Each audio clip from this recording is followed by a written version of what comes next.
Quais podem ser as consequências de um eventual governo Biden? Uma delas, por exemplo, é que o democrata já prometeu voltar ao Acordo de Paris. No Twitter, ele anunciou, abro aspas, em exatamente 77 dias um governo Biden vai voltar ao acordo. O Acordo de Paris é um compromisso para supostamente reduzir o alegado aquecimento global. Trump considera o acordo injusto com os países desenvolvidos, já que países em desenvolvimento também são responsáveis por parte da poluição. Aqui no Brasil, há, claro, a questão da Amazônia. Já falamos sobre isso aqui no programa. Além disso, políticos já tentam colar em Biden para forçar uma polarização com Bolsonaro, que declarou apoio a Trump.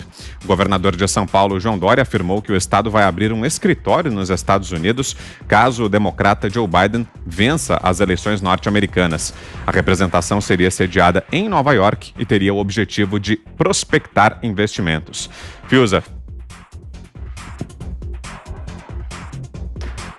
Em relação ao governador de São Paulo, João Dória, é coerente ele afirmar que vai abrir um escritório comercial de São Paulo em Nova York, no caso da vitória do Biden, porque o Biden é o representante da China nos Estados Unidos, é representante desse avanço obscurantista chinês, que está querendo comprar o Ocidente barato. A China, a ditadura chinesa, mentora espiritual do lockdown, esse totalitarismo fantasiado de medida sanitária. E o governador Dória já abriu o escritório em São Paulo e em Xangai, na China. Então eu acho que ele vai seguir a coerência dele, no que ele acredita, né? Sobre modelos de desenvolvimento, relações, democracia, é a diretriz que ele tem seguido. Mas se você me permite, Vitor, para comentar um pouco mais o que significa essa que seria a onda democrata, que eu considero uma onda parasitária, né, como já citei aqui, uma federação de lobbies. Se você me permite, eu pediria à Ana que ela repetisse a citação a essa opinião de um jornalista do New York Times sobre o que está acontecendo entre os eleitores aí das camadas das minorias, especialmente dos negros. Ana, se você pudesse repetir. Vamos lá, Fiuza. É o Charles Blow, do New York Times. Ele disse o seguinte sobre o número absurdo das minorias votando em Donald Trump. Aspas, isso é pessoalmente devastador para mim. O número de votos negros em Trump cresceu muito. Também o número de votos da comunidade LGBT, que duplicou desde 2016. A porcentagem de latinos e asiáticos também cresceu muito. Mais evidências de que não podemos depender da América marrom, da América negra, para acabar com a supremacia branca. Algo mais, Fiuza? Você vê, Vitor e Ana? Pois é. Então, eu acho o seguinte, quer dizer, uma declaração como essa, para mim, pessoalmente, é um negócio que dá náuseas, né? É um negócio América marrom, onde estão aí os guardiões da democracia, os vigilantes, as patrulhas implacáveis em relação àquelas pessoas que não respeitam minorias, que não respeitam os direitos humanos, né? Este jornalista do New York Times, ele não tem o menor respeito pela democracia.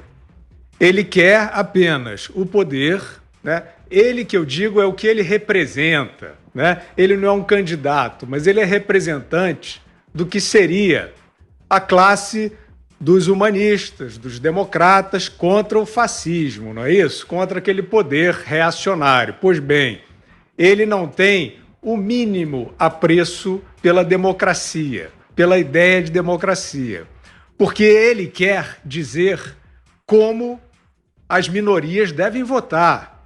E se as minorias têm um ganho de qualidade de vida, como tiveram nos últimos 4 anos, e votam coerentemente com isso, ele deseja dizer que elas estão erradas. Ele deseja afirmar o seu ponto de vista autoritário para afirmar o poder, que é um poder não orgânico, não democrático, que o beneficia, como eu disse no programa de ontem. O ex-Partido Democrata, que é essa feira aí de bijuteria chinesa, hoje, ele não tem mais nada a ver com aquele legado de John Kennedy. Ele é um lugar onde pessoas afetam preocupações humanitárias e democráticas para exercer um poder particular. Portanto, sempre que você ouvir hoje Partido Democrata, Joe Biden, você saiba o seguinte: este é o avanço tirânico de uma elite. É a Jane Fonda dizendo que a Covid é um presente de Deus. Ou seja, eles querem quebrar organicamente a sociedade com lockdown, com violência e com esse tipo de manifestação, negando, deplorando a manifestação democrática de negros, de gays, como estão citados aí naqueles grupos, de latinos, para impor o que é o seu ideal tirânico de poder, fantasiado de democracia. Ou seja, negros, gays e latinos são uma cenografia para essas pessoas que hoje se apresentam como democratas. Eles são ali as vaquinhas de presépio de uma ideia que não beneficia essas minorias. Eu acho, Vitor e Ana, que com uma fartura de demonstrações de hipocrisia como essas, né, se o grande público ainda não entendeu o que está em jogo, não vai mais entender.